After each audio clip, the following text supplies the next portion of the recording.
vous. Salon aéronautique où les avions décollent, voltigent et piquent, tel Serge Dassault dans les caisses de Corbeil-Essonnes.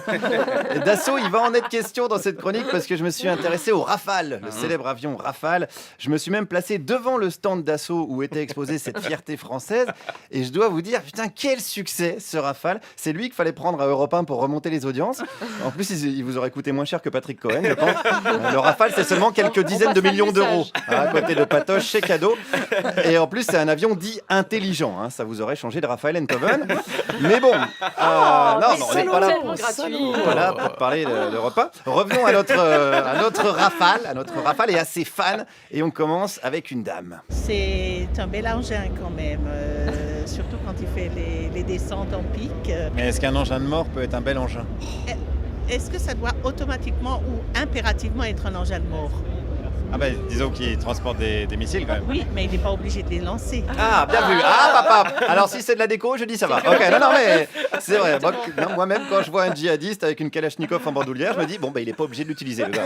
Je me dis même parfois, oh, le joli collier. Voilà. Alors attention, pas de procès, attention. Continuons avec cette dame. Moi, c'est la machine, c'est la technologie, c'est tout ce qui est autour, mais pas la mort. Pourtant, sans l'aspect mortel, il ne se vendrait pas. Moi, je fais une abstraction totale de cet aspect-là. Voilà, et ça, c'est le conseil qu'on donne aux gens qui se trouvent sous les bombardements. Faites abstraction de l'aspect mortel de l'engin, sinon ça va vous causer du stress et c'est pas bon pour votre tension. Voilà, radio de service public, on est là pour donner des conseils. Regardez juste, si vous voulez, la beauté de l'objet. Par exemple, le virus du sida, quand tu regardes bien, il est joli. Clara Dupont-Moreau, elle est jolie. C'est pareil. Voilà, c'est pareil. Sachez, oui, c'est des comparaisons un petit peu hasardeuses, mais sachez apprécier les belles choses. D'ailleurs, quand je parle de beauté, on peut même aller plus loin. C'est un avion sexy, très sexy. Moi, je trouve qu'il est vraiment très très joli. C'est l'avion le plus sexy au monde. Avec les arrondis et la pénétration dans l'air. Putain, arrête, tu m'excites. J'étais à 2 doigts de jouir comme un éditorialiste du Figaro dès qu'on en vend 15 à un pays sous-développé. Alors, à l'heure des charges, sans mauvais jeu de mots, on n'a pas tous les jours des occasions d'être excité au Figaro en dehors de la journée de dépistage du cancer de la prostate. C'est quand même assez calme, mais c'est pas le sujet. Oui, on se fait les images. Le sujet, c'est se défendre et c'est important, n'est-ce pas ? Les peuples qui ne sont pas capables de se défendre sont souvent soumis. Mais ils sont soumis par ceux qui attaquent, non ? Oui et non. Oui. Ils sont soumis par ceux qui ont une armée. Je sais pas.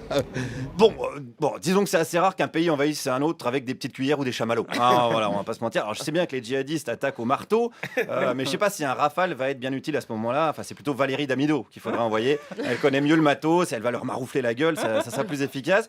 Mais en attendant, est-ce que c'est une bonne idée de vendre des technologies de guerre au monde entier ? Je crois que ce qu'il y a de plus dangereux, c'est les dictatures.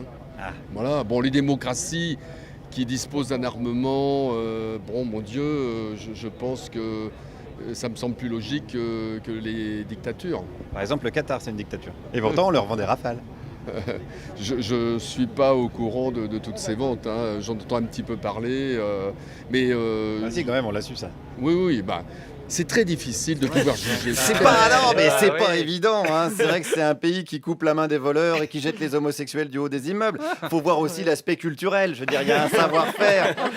Il y a tout un artisanat derrière tout ça. Voilà, donc c'est pas qu'on ferme les yeux, mais on a tendance, c'est vrai, à regarder l'intérieur de nos paupières.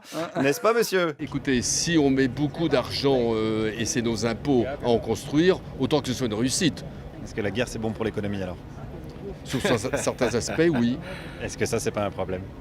Écoutez, j'ai pas envie de voir ça sur cet aspect-là. Ah, c'est vrai, il a raison, mais c'est un défaut que j'ai. Moi, je vois toujours ça sous un mauvais aspect. Ça, c'est vrai. Non, mais c'est vrai. Je me dis toujours, tiens, les budgets militaires explosent partout dans le monde, ça pue du cul. Parce que je vois ça du mauvais aspect. Je me dis toujours, tiens, pourquoi on n'investirait pas dans des avions ou des drones capables de stopper plus facilement des incendies comme celui du Portugal ? Eh ben non, mauvais aspect. C'est mon côté chiant. Voilà, c'est mon côté pénible, c'est mon côté Mélanie Bauer.